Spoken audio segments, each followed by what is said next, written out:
reducing costs, and it certainly didn't have to do with reducing headcount. That was not part of the objective, and it's an important thing for me because going into it, I needed to know how to talk to, again, to my staff on what it is we're trying to accomplish and be really clear about what we're not trying to accomplish in order to get that buy-in. So, because of the nature of this particular engagement, we did spend a lot of time on contracts. It was a huge scope. We were actually going to build this function from scratch overseas. We needed some measure of assurance of the ability for them to be able to deliver as expected. So we did spend. But for me, I let the legal guys work on the contracts and the things that were important to them.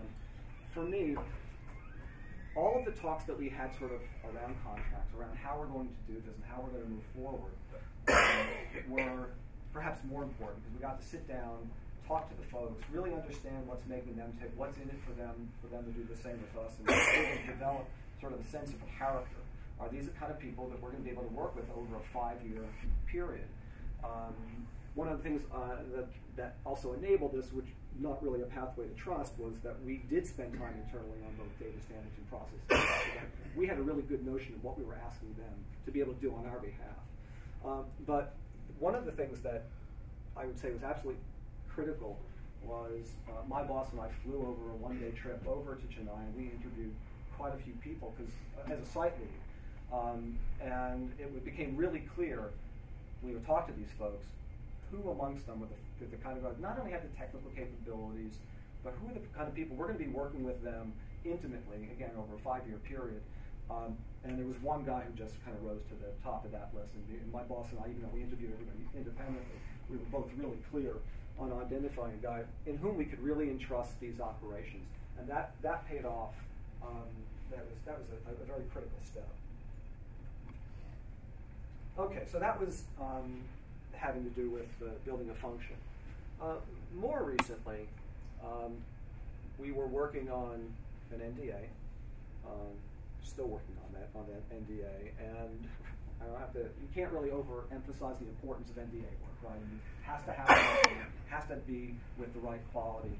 And we were looking for a service provider whose operations, if possible, kind of mirrored our own. Because we actually had pretty good operations. They weren't very scalable, heavily manpower intensive, but they produced quality. It was the devil we knew. And we were looking for a service provider, and we talked to several good ones who could deliver quality and whose processes were at least transparent to us, if not identical to ours.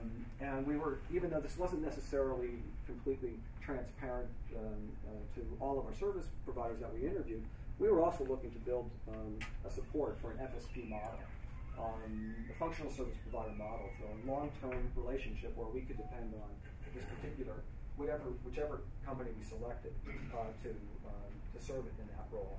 So again, it was the issue of internal clarity. What are we trying to achieve? Both myself, my management, and just as importantly, my staff. We spoke to a number of well-regarded service providers. We narrowed that list. We did really deep dives into processes. And this was to really kind of get a sense, okay, we know how to do this work. Do these guys really know how to do it, or is it kind of smoke and mirrors? Do they have a track record of some accomplishment? And hard to overemphasize time. The conversations that I've had with Take Solutions really have been over a number of years. This is kind of, in some ways, the culmination of it. It became a pretty easy thing for us to do to say, yep, their processes, in many cases, look very much like ours, so that was pretty easy for us to understand. It was also the case in some cases, they looked a little better than ours. Maybe we can learn something from these guys. The track record of having been able to deliver was of critical importance, and ultimately we made the decision to go that way, and that has worked out brilliantly. So I'm just going to leave you with a quote you maybe are already familiar with.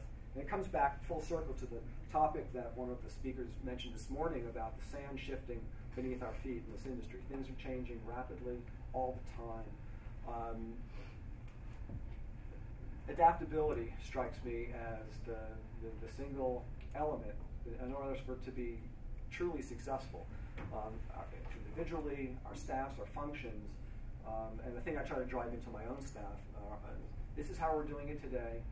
You know, virtual operations, I don't know if it's jargon, fad, or what have you. Probably not. I think folks, if they think about it consciously, explicitly, and not just look at it as cost containment, I think this is something that we're going to be seeing much more of, to be honest.